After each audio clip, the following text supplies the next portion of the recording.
Hello friends, I am Shubhangi Rohatgi, PGT Bio, KV number 1 AFS Hindon, and I welcome you all to the second session of the class on human health and diseases. In the earlier class, in the earlier session, we had discussed a lot of issues related to the health and diseases. We tried to define the health, the diseases, infections, pathogens, etc. And we also studied some general characteristics of various pathogens. Also, in the later part of the session, we discussed various common diseases that are found in man. We studied about various infectious diseases caused by bacteria, fungi, viruses and other pathogens. In the last part of the session, I had given you some questions to think over and find out the answers. I hope that you have been able to find out the answers for the given questions.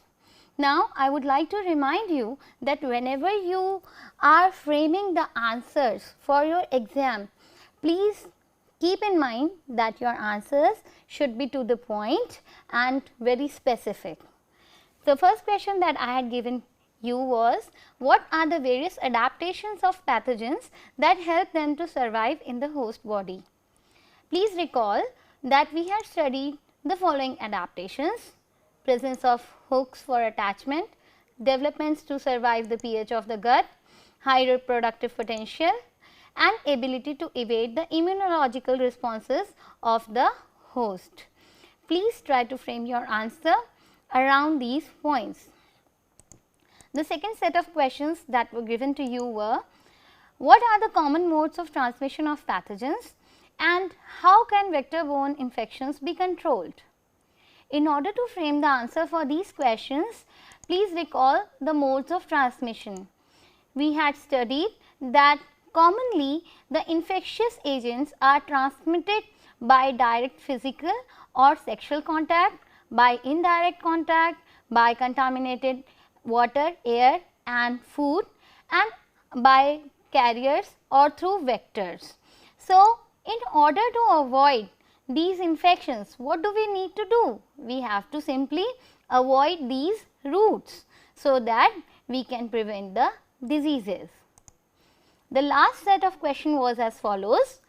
There were two questions. First was, how important is the maintenance of personal and social hygiene for prevention of diseases? And the second question was, our habits can save us from many diseases. Justify this statement with examples. Now, in order to frame the answer, please think that all the infectious diseases are caused by the pathogens and these pathogens propagate and are transmitted only when there is lack of personal and social hygiene. It is our habits which make us keep us healthy or unhealthy. How? Well, the simple habits like washing our hands regularly or avoiding places where there are a lot of pathogens, avoiding close contact with the infected persons or keeping the infected persons in proper isolation, avoiding close contact with them and proper disposal of waste materials. All these are the habits which we need to develop in order to prevent the infectious diseases. Please write your answer keeping these points in mind. Now, in today's session, we will discuss about the immunity and the immune system of humans. So, what is immunity? Immunity is the overall ability of host to fight diseases causing organisms and it is conferred by our immune system. There are two types of immunity, innate immunity and acquired immunity. Innate, what is the meaning of the word innate? It stands for by birth. So, this type of immunity is the one which is present by birth in the organisms. It is mainly conferred by various barriers. So, actually it is like the door which is kept shut and this door does not allow the pathogens to gain entry inside the host body.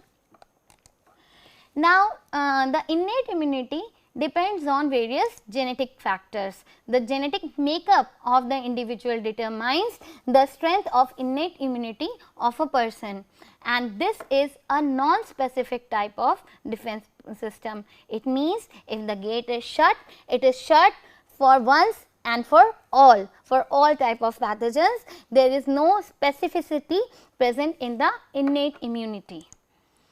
Now, let us study the innate barriers which are present. The 4 types of innate barriers are physical barriers, which include skin and the mucous coating of epithelial lining, physiological barriers like acids, saliva and tears, cellular barriers which include many different kind of cells which are in habit of killing the foreign particles present in our body. And lastly, the cytokine barriers, which are certain chemicals which help the innate and acquired immune systems. Let us discuss the physical barriers in detail. So, the skin or the epithelium, it acts as the first line of defense against the invading organisms. It forms a physical barrier which is very difficult for the pathogens to overcome. This skin is impermeable to most infectious agents. Let us see how does the skin form the physical barrier and keeps the pathogen out of the body. There are many characteristics of the skin which help us to do that. First is the presence of beneficial microorganisms. In the last session also we had discussed that on our body there are many different microbes living in the microenvironment given to them by our body, and these are in symbiotic association. They might be also helpful for us. Why? Because they offer stiff competition to the other invading pathogen which is trying to gain entry into our system. Now, these microbes which are present there on the skin, they do not allow other pathogens to attack us and gain entry into our body. Nextly, the skin shows desquamation, that is the shedding. You know that the over layers of the skin are constantly replaced, and while they are being replaced, the organisms which had adhered to its surface, they get dislodged. Also, the uppermost layers of the epidermis, that is our skin, is quite dry. It does not retain moisture, and the pathogens are thus killed by desiccation. Then there are sweat glands and sebaceous glands present on the skin. Their secretions are rich in lactic acids and fatty acids. These acids make them bactericidal, that is, they kill the bacteria. Now, the linings of our tracts, that is the respiratory tract, the GI tract and the urogenital tract, they have adhesive mucus on them which can trap the microbes. This mucus also has certain antimicrobial proteins like defensins, lysozymes or surfactants which can kill the microbes, and mucus itself is quite acidic and indigestible. So, together the skin and the mucus, they prevent the microbes from gaining entry into our system. But what happens if the microbe has somehow gained entry into our system? Then it will have to encounter the physiological barriers which are present there. Physiological barriers are the chemical barriers. They are the various chemicals which are produced by different systems of the body, like antimicrobial peptides which are produced by skin and the respiratory tract, or enzymes like lysozyme or phospholipase A2 which is present in saliva, tears and breast milk, or there may be vaginal secretions which are slightly acidic, and the semen also contains defensin and zinc which are enough to kill the pathogens. Our gastric secretions are also acidic and they are also rich in proteases. All such secretions are deadly to the invading pathogens. Even if the pathogen has gained entry into the system, it will have to overcome the cellular barriers to cause a disease. These cellular barriers are various phagocytic cells that are present in the blood to kill the invading microbes or the pathogens. These cells include the macrophages, neutrophils and dendritic cells. What does the name phagocyte imply? Phago means to eat, cyte means the cells. So, the cells which are habitual of eating other things are phagocytic cells. What do? They simply engulf any foreign particle that they come across and digest it. Suppose this is a foreign particle.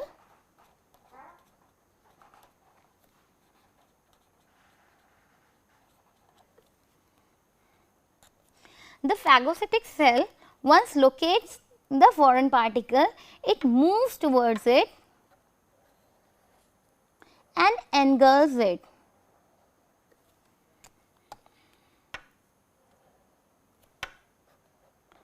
Once the foreign particle is totally engulfed by the phagocytic cell and captured in a vacuole,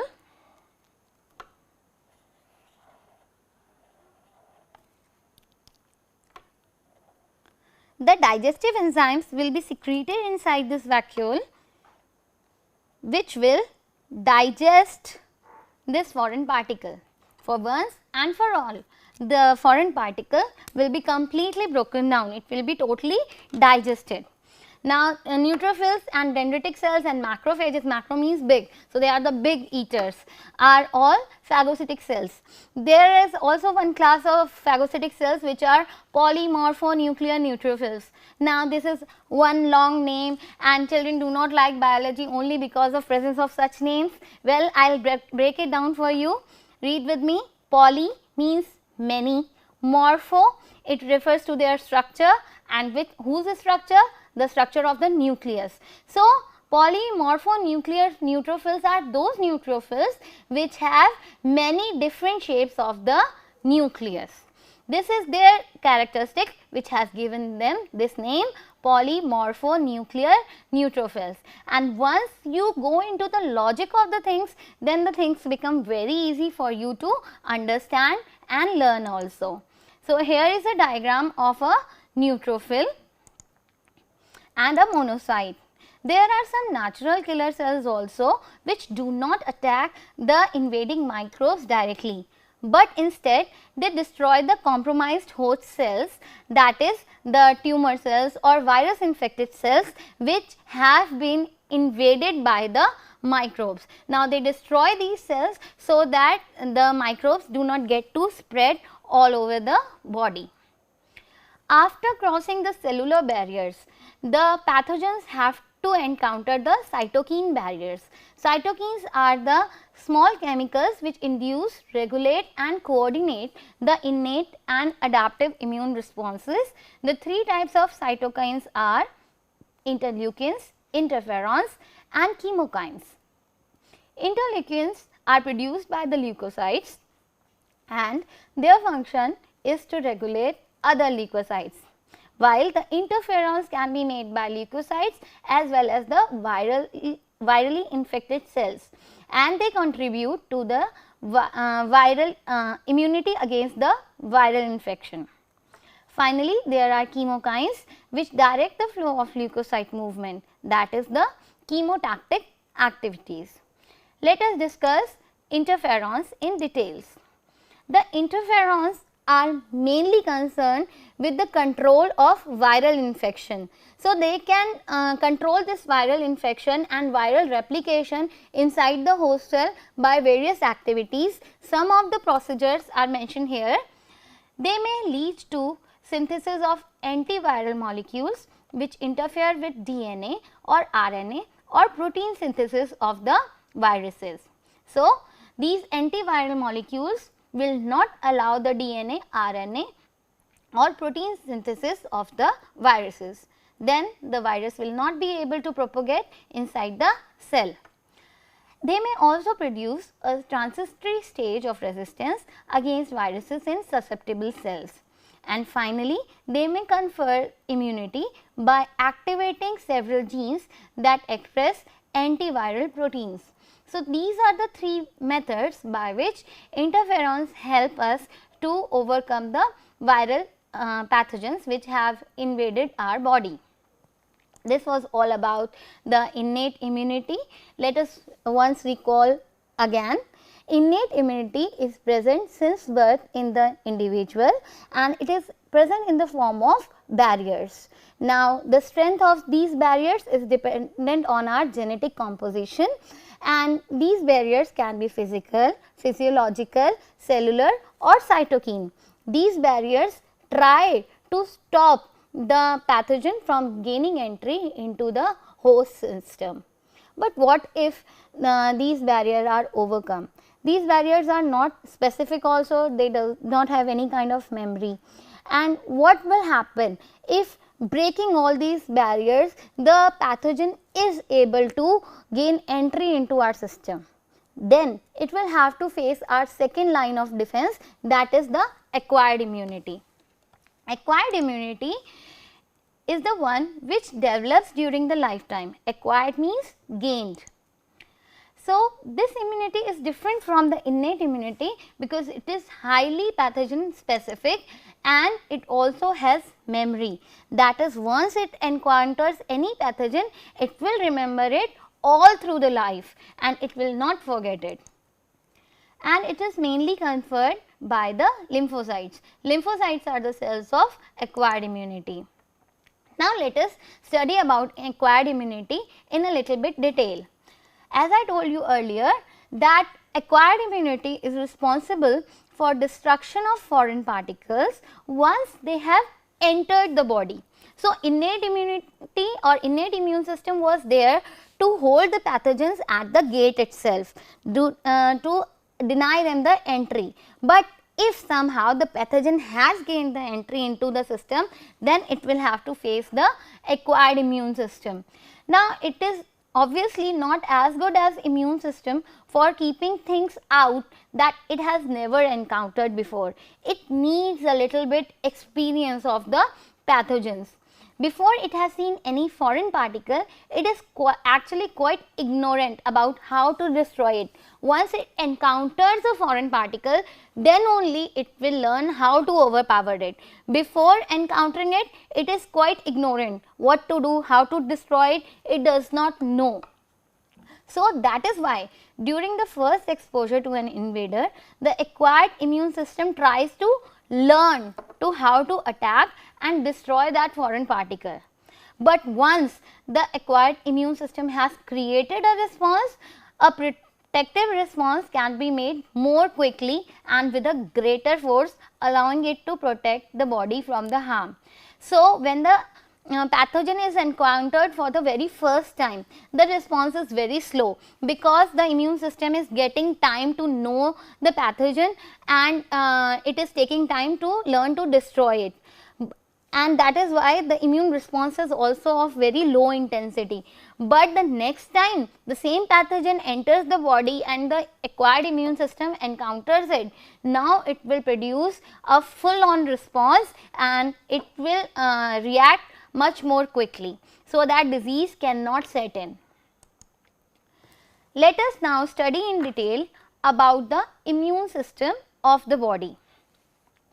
The immune system consists of lymphoid organs, tissues and cells, that is the lymphocytes and the antibodies. Here we are talking about the acquired immune system. Lymphoid organs are those organs where lymphocytes will be produced and tissues and cells are the various lymphocytes. Now, let us study about the cells of the acquired immunity. As I said earlier that lymphocytes are the cells of acquired immunity. They are of two types, B lymphocytes and T lymphocytes.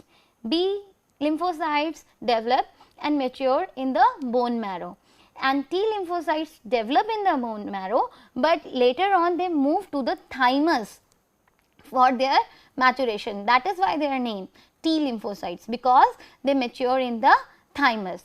I repeat once again that both types of lymphocytes are produced in the bone marrow itself, but B lymphocytes are the ones that develop and mature in the bone marrow, while the T lymphocytes move to the thymus and differentiate there, mature there. So, B lymphocytes are concerned with the humoral immunity and T lymphocytes are concerned with the cell mediated immunity. We will discuss about these two types of immunity in just a while from now. Let us first study the lymphoid organs, that is the organs where these lymphocytes are produced and differentiated and where they interact with the antigens. So, lymphoid organs, they can be of two types, primary and secondary.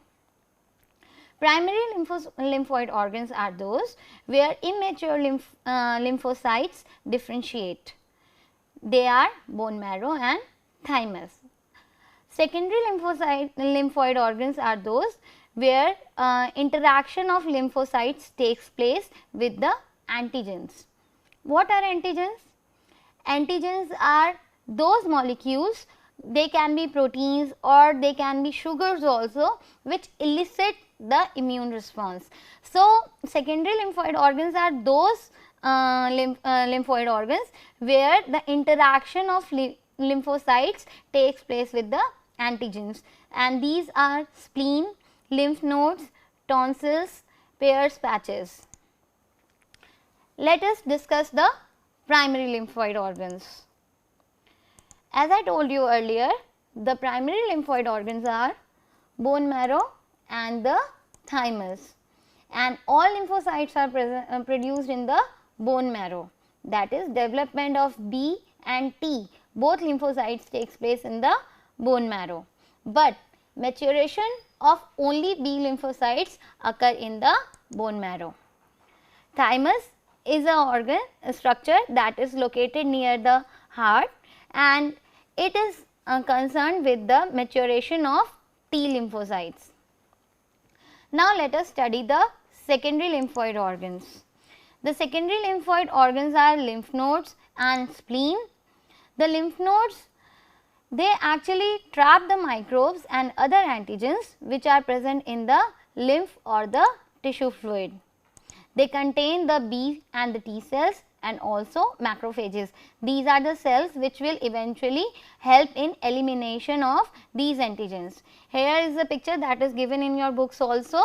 So, you can see the network of lymphatic vessels. The lymph nodes are present all through this lymphatic system, and here the microbes are trapped which are roaming about freely in the tissue fluid or the lymph. Here they are trapped, they are filters, and now here they are presented with the B cells and T cells and macrophages which will help in their elimination. The next secondary lymphoid organ is the spleen. Spleen is the body's largest lymphatic organ, and it facilitates the immune response to blood-borne antigens. Now, see here, while the lymph nodes are concerned with the elimination of antigens which are present in the tissue fluid, spleen is concerned with removal of those antigens which are present in the blood. It also acts as a filter of the blood and removes the antigens present in the blood. It also eliminates the worn out blood cells and the platelets. Here also in the spleen there are lymphocytes and phagocytes present which will eventually remove all the antigens that are present in the blood.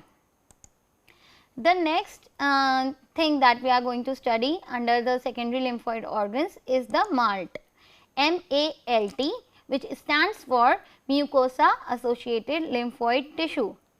As the name suggests, this is the lymphoid tissue which is associated with the mucosa.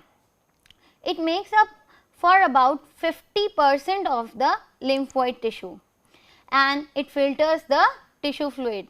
What will it do then? It will filter the tissue fluid, it will present them to the lymphocytes, various lymphocytes that will come there, and these lymphocytes will help in the elimination of those pathogens or antigens which were trapped there. since the name itself is telling us that it is associated with the mucus, so it is found close to the moist epithelial surfaces like the mucous membranes of the digestive, respiratory and reproductive systems. So, this was all about the secondary lymphoid organs, and as I told you, in the malt also activated B cells are present which are able to produce antibodies. Now, this brings us to the next topic, the memory of the acquired immunity. In the earlier slides also we had discussed that the acquired immunity shows the property of memory, though when it encounters the pathogen or the antigen for the first time, it takes time to recognize, to prepare the attack and to eliminate it. So, this is the primary response which is generally very slow, but whenever the same pathogen is encountered for the next time, the response will be highly intensified. This is called the secondary or anamnestic response. Now, earlier when we were talking about the types of lymphocytes, I told that B lymphocytes are concerned with the humoral immunity and T lymphocytes confer the cell mediated immunity. So, we will now discuss the humoral immunity. What is the meaning of humor? Humor stands for the bodily fluids. So, this is the type of immunity that is actually blood-borne. The humoral immune response fights pathogens that are free in the body fluids or the humors. It relies on the antigens to detect these pathogens. And what are antigens? I had just told you a while ago that an antigen is a biomolecule which can be a protein or a sugar that binds to a specific antibody. In fact, the word antigen stands for antibody generating.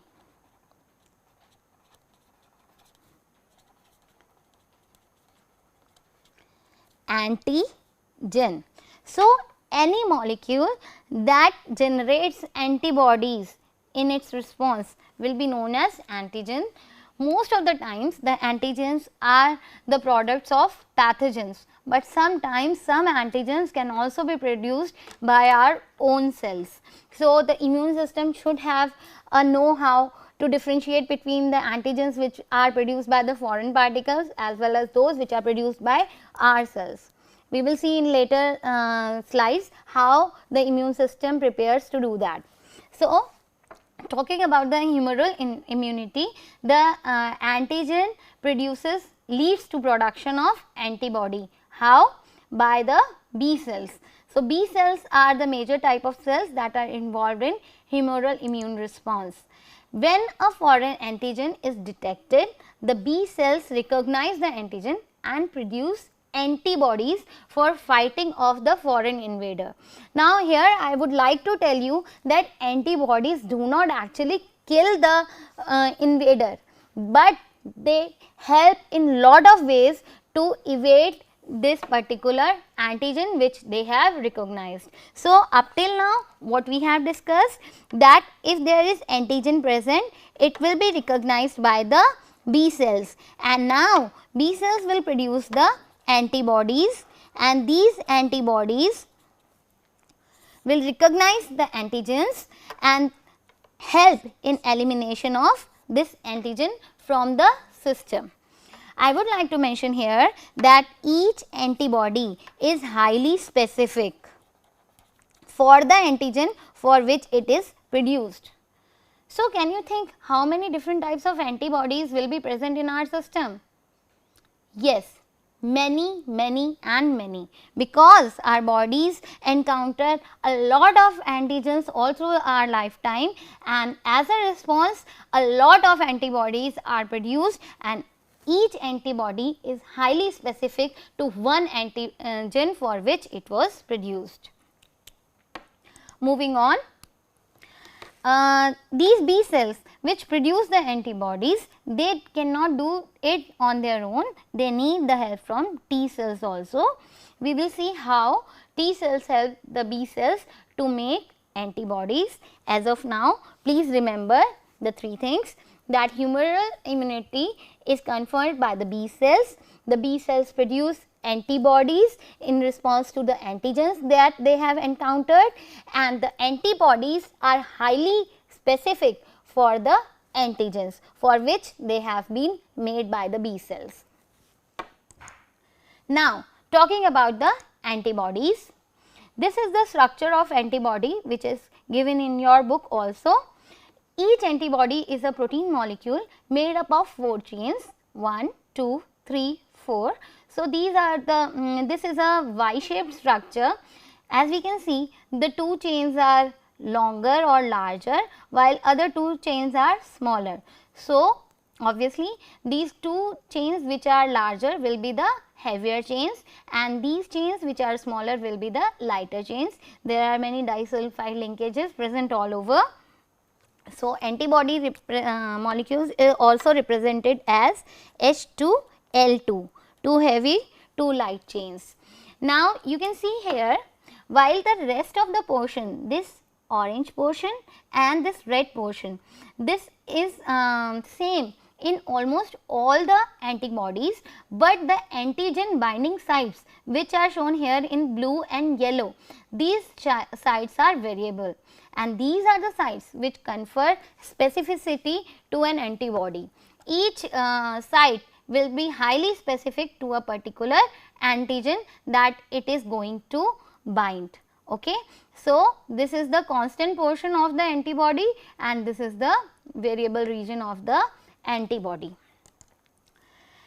Antibodies are also known as immunoglobulins and denoted by Ig, I for immuno, G for globulin, and the name globulin itself tells us that they are proteinaceous in nature, and as I have told again and again that they are highly specific. Antibodies are produced by B cells after stimulation by an antigen. That is what we had discussed earlier, that when an antigen is encountered by the B cells in response produce antibodies with the help of T cells. Now, antibodies, where are they present? They are present in the blood, in the gastric and mucous secretions, and even in the breast milk. That is why we say that they are related to the humoral immunity, the immunity which is conferred by the things which are present in the body fluids. Mostly 5 types of antibodies are known, or immunoglobulin are known: IgA, D, E, G and M. When they come in contact with an antigen, what do? They just bind to the target. Earlier also I had said that they do not directly kill off the antigen, they cannot digest the antigen, but they bind to the antigen. And what does this binding do? Actually, this binding is quite magical because it helps in elimination of antigen in many different ways.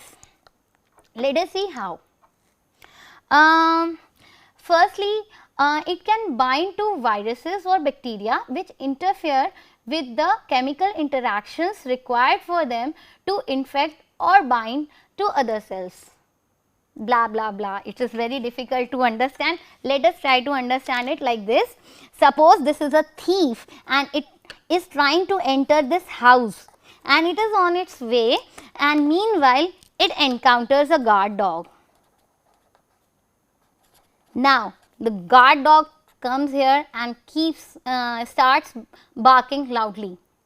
Will this thief be able to enter this house now? No, obviously not.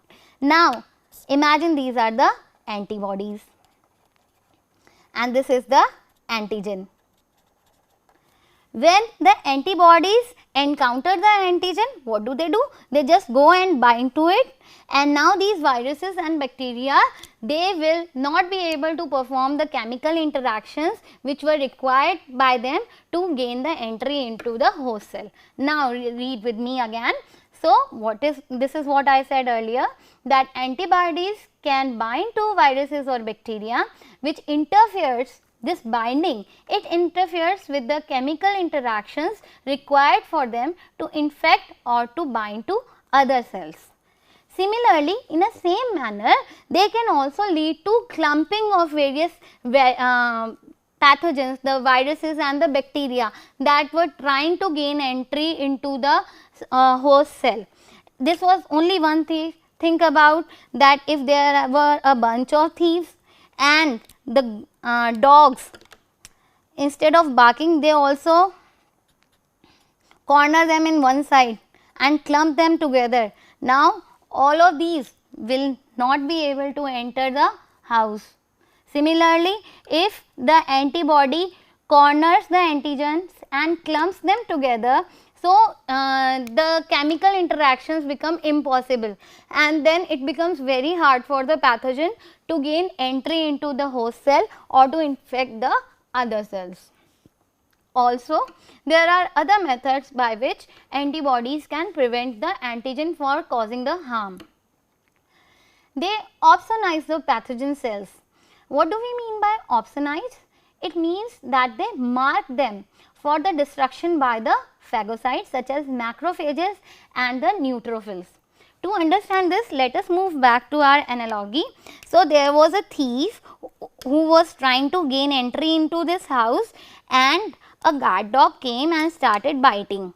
The dog came and it started barking on the thief, and now a policeman comes and takes this thief away. I repeat the story. There was this thief, he was trying to gain entry into the house, but a guard dog came and started barking very loudly. Hearing its bark, a policeman came and it took the thief away. So, the dog did not actually kill the thief, but it prevented the stealing of the items from the house. This is what the antibodies also do. So, antibodies opsonize the pathogen cells and corner them in one way, so that now the macrophages or other phagocytic cells come and they take away the antigen with them. Besides these, the neutralized antibody coated pathogens, they can also be filtered by the spleen to be eliminated in the urine or in the feces. Lastly, if present on the skin, they stimulate inflammation. I had told you earlier also what is inflammation. Inflammation is a type of immune response given by the body in which many things happen and which lead to swelling or redness or increase in temperature of that area or even production of pus.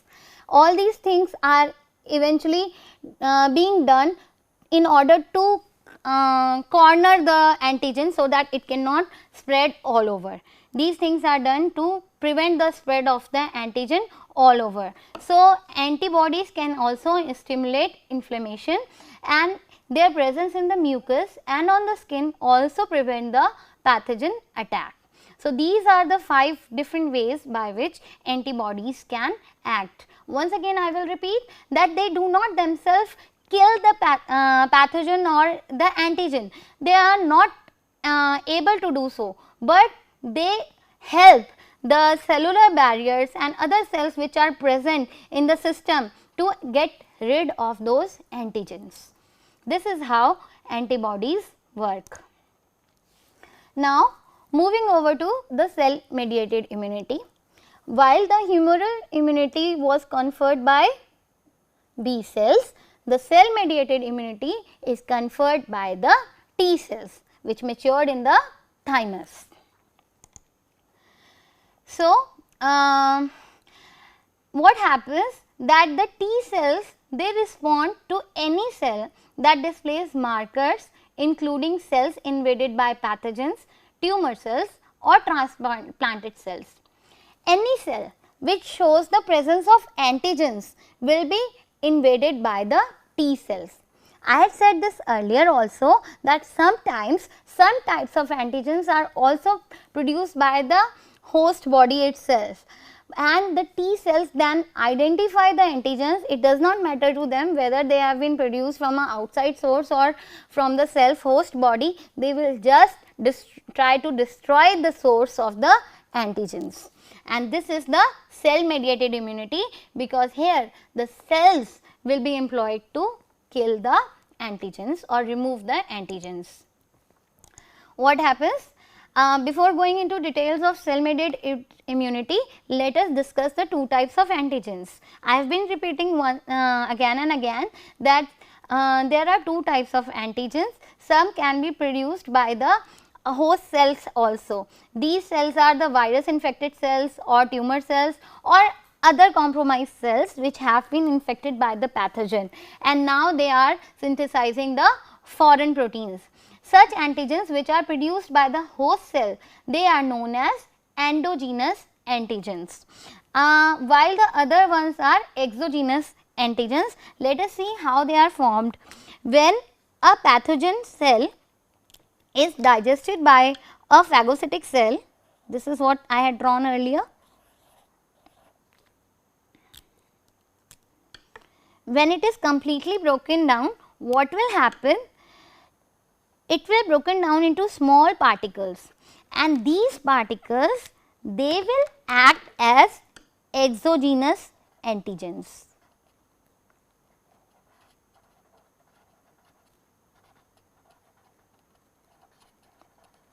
These particles which have been released from the digested pathogen. I repeat, when a pathogen is digested by a phagocytic cell, it is broken down into smaller particles, and these particles now act as exogenous antigens. The T cells are responsible for elimination of these exogenous antigens from the body. How? Let us see how cell mediated immunity works. So, first of all, the cells displaying foreign antigens bind to the T cells. Whichever cell is having the presence of foreign antigen, it will bind to the T cell, and this binding will lead to the activation of T cells.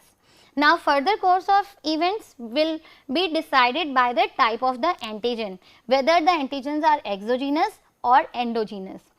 If the antigens are produced by the digestion of foreign particle, then the cytotoxic cells will be enabled, and if the signals are arising from endogenous antigens, that is from the cells which have been compromised, which are virally infected or which are tumor cells, then T helper cells will be activated.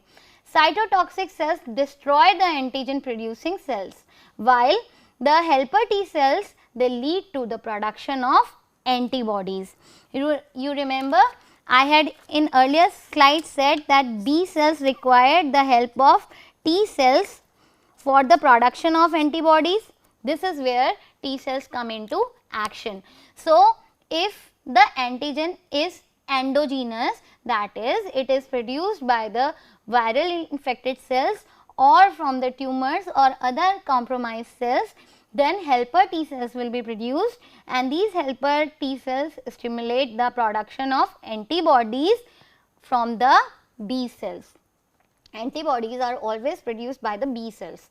T cells cannot produce antibodies, but they help the B cells to produce antibodies. That is why they are known as helper T cells here. And here also cytotoxic means killer of the cells.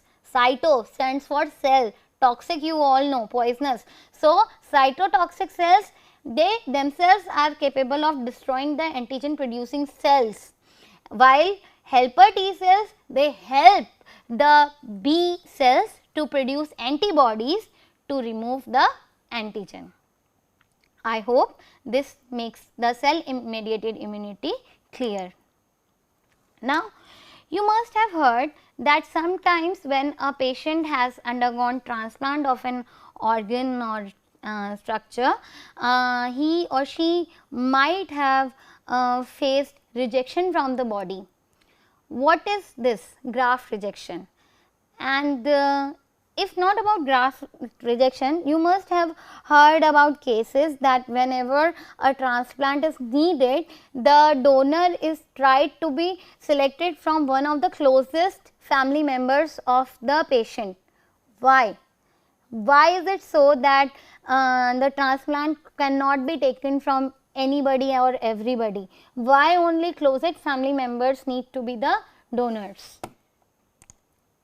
Well, we know that the body can differentiate between self and non-self. How? Which type of immunity helps it to differentiate between self and non-self? Yes, it differentiates between the two with the help of antigens. The antigens that are present on the cells, they help the immune system to determine whether the particular cell is self or foreign with the help of antigens. Now, antigens are recognized by the T cells. So, the type of immunity that causes graft rejection will be conferred by the T cells, and it will be the cell mediated immunity. So, in order to decrease the chances of rejection, what can be done? Either there should be tissue matching, blood matching, and the donor should be a close relative. And yes, even after getting transplants from a close relative and even after the tissue matching and blood matching has been done, there are chances that body determines and identifies the particular organ as a foreign. If such things happen, what will occur? The immune system of the body will attack that particular organ with its full force and start killing that organ which has been transplanted, and the person may die. So, in order to prevent this situation from arising, those persons who have undergone transplant are kept on immunosuppressant drugs for a very long time. Immunosuppressant, those drugs which can suppress the function of the immune system. So, in order to prevent the rejection of the graft, the patients are kept on immunosuppressant drugs for a very long time. Now, let us discuss another type of immunity, that is the passive immunity. It is gained by the use of preformed antibodies. Active immunity, up till now we were studying about active immunity only.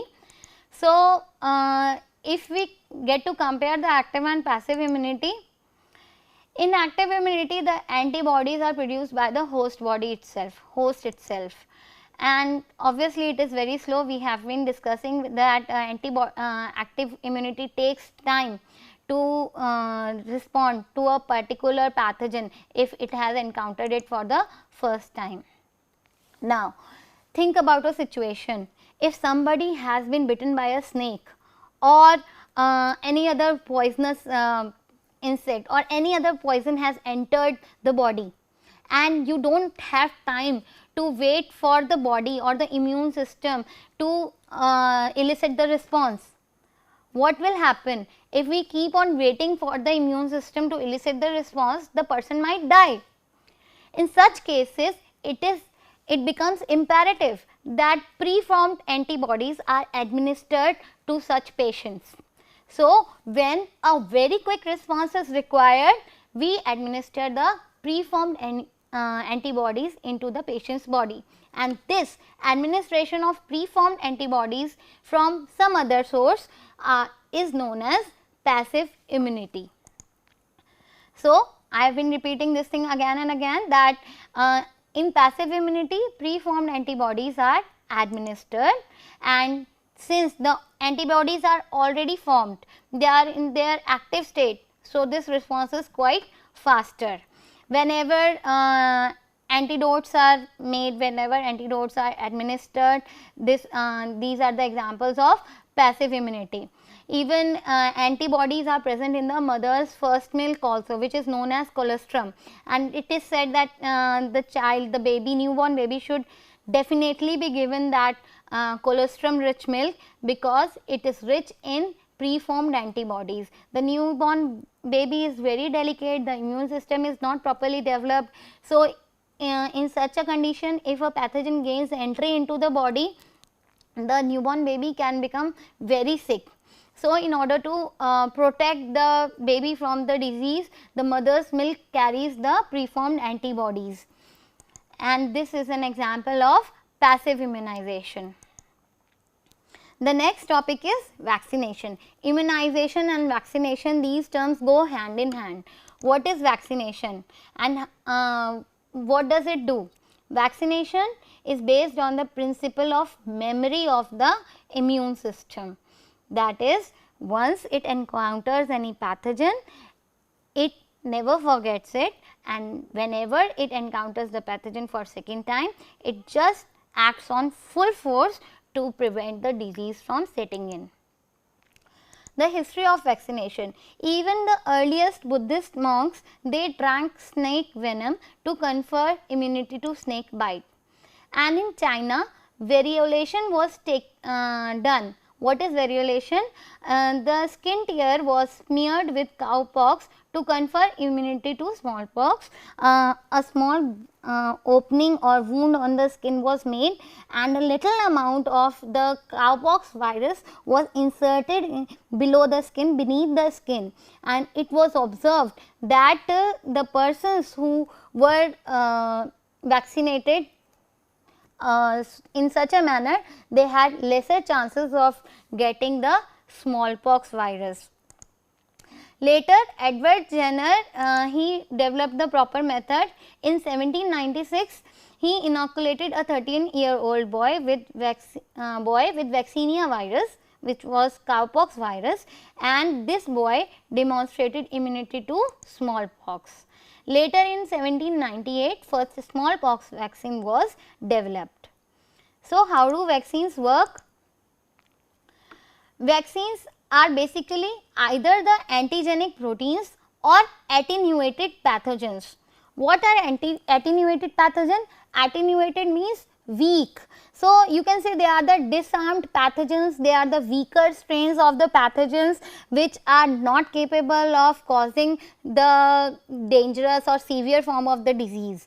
So, what do we do? When we are vaccinating a person against a particular pathogen, either we extract the antigenic proteins or we use the attenuated pathogens and inject them in the body, and because these antigens are injected, now antibodies will be produced by the host, and when the actual exposure is there, highly intensified immune response will be generated and the disease will never get a chance to occur or set in. With the latest advancements in rDNA technology, safer and better vaccines are being produced on a large scale. Next topic is allergy. As your book reads, exaggerated response of immune system to certain antigens is known as allergy. Allergens are those molecules which are generally not harmless, and antibodies involved are IgE types, and the allergies are caused by the release of histamine and serotonin from the mast cells. The symptoms include sneezing, watery eyes, runny nose or difficulty in breathing. And for treatment, obviously since they are caused by histamines, so antihistamines, adrenalines or steroids are administered. Now, let us see what actually happens when allergy sets in. Mast cells are a type of cells which are present in the tissues that are in contact with the external environment. Those tissues which are going to interact with the external environment, they carry the mast cells. Now, IgE antibodies bind to the surface of the mast cells. If this is a mast cell, the IgE antibody will bind to its surface. Such a mast cell at which IgE antibody is attached, it is known to be sensitized. Now, whenever a particular antigen comes in contact to such an sensitized mast cell, these mast cells will cause the release of histamines and serotonins from the cells, and thus the allergy will set in. Today's modern lifestyles in which the pathogens are rarely encountered by the body, these lifestyles enhance the chances of allergy in the peoples. Last topic for today is autoimmunity. When the body's immune system fails to recognize its own cells and tissues as self, then instead of safeguarding them, it starts killing them. Immune responses are launched against these very cells. Any disease that results from such an aberrant immune response is known as the autoimmune disease, like celiac disease or rheumatoid arthritis. Why it happens is not known. Some genetic factors can be there and other causes are still unknown. With this, we have finished today's session, and let us move on to the questions for you to think over. Today we have discussed a lot of different comparisons. We discussed different types of immunities, we discussed different types of organs that confer immunities or the cells that confer immunities. A lot of comparison was made. So, I will give you just one question to do today, and that will be to differentiate between the following things. But you are required to jot down the differences, as many as you can, the differences between the primary and secondary lymphoid organs. Then we studied about the immunity. So, differentiate between innate and acquired immunity, cytokines and lysozymes only as innate barriers. Then B cells and T cells, CMI, that is the cell mediated immunity and humoral immunity, graft rejection and autoimmunity, active and passive immunity, and lastly allergy and autoimmunity. If you are able to tabulate the differences between these, then it will mean that you have understood the chapter today. Thank you.